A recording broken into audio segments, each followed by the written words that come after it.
So we're here with Karen Duncan, who is amongst other things, the wife of Arne Duncan, the Secretary of Education, Michael Graziano, and Ernie Park, who are the directors of a new film called Lunchline. And Michael, let me just ask you first, tell me a little something about what this is about. It's about the school lunch program, but... Right, it's the history and politics of the National School Lunch Program. And so the film provides a lot of context for current debate over school lunch reform with all the political alliances, and it's a lot more interesting stuff to the history than people might realize. And Karen, you were a part of this because of Michelle Obama's campaign to get kids eating better. Well, the First Lady's leadership on this issue has been outstanding. I initially came to meet Ernie and Michael here because I was involved with the Healthy Schools campaign, who are a nonprofit out of Chicago that run a national school cooking up change contest. And so Christy Vilsack, wife of Secretary Vilsack at USDA, and I agreed to be national co-chairs to support the efforts of the Healthy School campaign. So how's it going, the Healthy School campaign? They're getting healthier. Things are going well. I think things are going well. Ernie, talk to me about it. What are the challenges now in the school lunch program? Are our kids not eating healthy now? Yeah, I mean, I think the challenge is money. You know, I think right now they're spending about $1 to 85 cents for the food to prepare school lunch for the kids. So that limits a lot of what you can do. You know, so that's I think the biggest hurdle. I think everyone needs a little bit more money so that they can get better food. You know, for the children. How did you get into this? What made you think there's a story here? Well, you know, we heard about this, another nonprofit in Chicago that was going to feed all organic meals to one school, one public school. We thought as filmmakers, well, that'd be interesting to follow that for a year to see what it would yield, you know, sort of the politics and the bureaucracy, and just with the kids. You know, kids always are good on camera. So we followed that for a year, and then we realized, wow, the school lunch it begs much bigger questions than this one film is yielding. So we decided to open it up to interviews. And that's when we realized we needed people who could offer a kind of top-down perspective to this bottom-up film we already had. Ernie, what surprised you most? What did you find out you didn't know anything about? Yeah, you know, well, I think the history was really surprising. There's some really great alliances between, you know, conservative segregationists with liberal, you know, child welfare advocates. It's a really rich history, and that they were really addressing hunger, which is often, you know, missing in the debate of school lunch. Is that, you know, it provides nutrition for a number of children that really need it. So. Karen, what do you see as the biggest challenges here?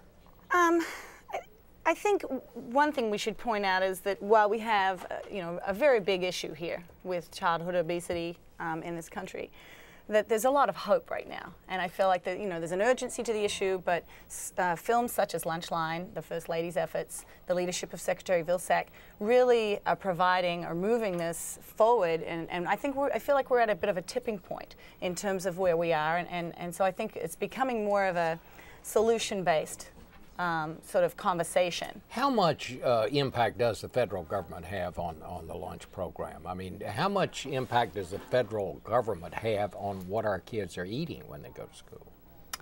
Well, I think, you know, if we're talking about the lunch program, you know, it's a huge impact because there's millions of meals served every day to students, and I think the hunger piece has sort of reinserted itself in the conversation because it's tough out there right now.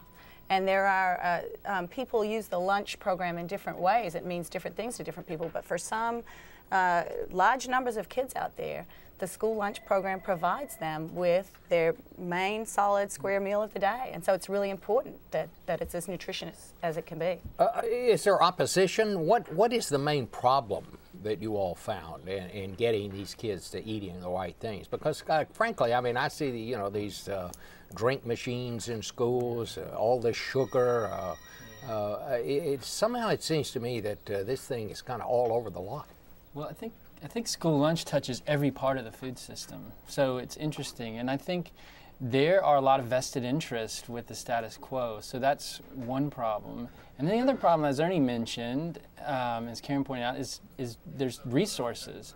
So right now, there's the child nutrition reauthorization is being debated in the House, and they want to raise it 7 cents, when most people are saying that, you know, on the advocacy side, say we need at least $1, and they want to take that 7 cents from food stamps. So it's like, you know, it's kind of like it's a big system. To turn it's like turning a battleship. So it's hard. It's really complex. Now, where's your film going to be seen? Tell us where we can see it if we want to see it. Well, you can check out applegatefarms.com. They're an innovative, progressive company. They've been great on the distribution side of the film. They've gotten behind it. And you can find out information about screenings there or on our Facebook page. It's facebook.com/lunchlinefilm. And you can set up a community screening and see where it's already screening around the country. But in D.C. tonight at the landmark E Street Cinema. And you'll be in New York?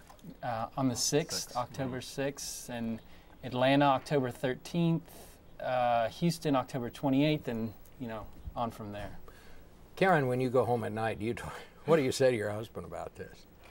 Oh, I think he is right on line with me on this. I mean, we need to provide our children with the healthiest meals that we can.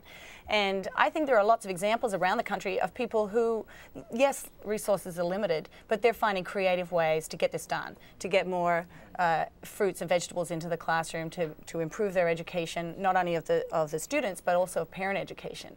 And that's one thing that the Let's Move campaign does, is that it gives parents the tools that they need, gives them ideas, suggestions, I mean, literally from recipes to how to, you know, include a little bit more activity in your day. And so, you know, it's been a comprehensive approach. I thought you said an interesting thing a while ago when you said that for some children, this is the main meal of the day, and that's something we should not forget. And so what should that meal be? That meal should be as balanced as possible. We need to get the sodium levels down. We need less fat, less sugar, and more fresh as they can be, fruits and vegetables. Well, I want to thank all of you very much. It's a wonderful project that you have going here, and I wish you the very best. Thank you very much. Thank you.